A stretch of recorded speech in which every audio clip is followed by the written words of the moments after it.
నాది మా అక్కలందరికీ ఒకే మాట చెప్తున్నా, చదువుకున్నవాడే గుణవంతుడు, చదువుకున్నవాడే ధనవంతుడు.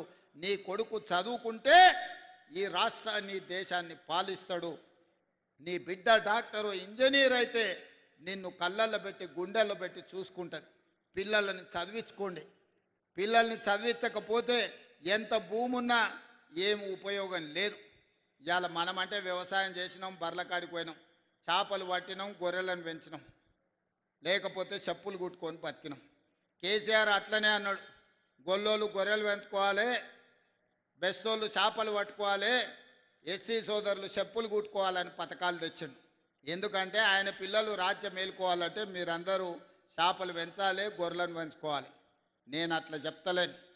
మన తాతలు ముత్తాతలు 10 తరాల నుంచి ఆ వృత్తి చేసి మన బతుకులలో మార్పు రాలే, మన జీవితంలో వెలుగు నింపలే. అందుకే ఇవాళ ఈ వేదిక మీద చాలామంది బలరాం నాయక్ గారి నుంచి చాలామంది ఇక్కడ ఎస్టీ సోదరులు, మా సీతక్క లాంటోళ్ళు, కొండా సురేఖమ్మ లాంటోళ్ళు ఇవాళ ఎమ్మెల్యేలు మంత్రులు అయిందంటే చదువుకోబట్టే. చదువు ఒక్కటే మన జీవితంలో మార్పు తీసుకొస్తుంది. చదువు ఒక్కటే ప్రపంచంలో మనల్ని నిలబెడుతుంది.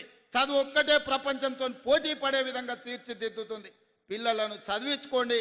మీ చదువులకు కావాల్సిన వసతులు ఏర్పాట్లు చేసే బాధ్యత నేను తీసుకుంటా.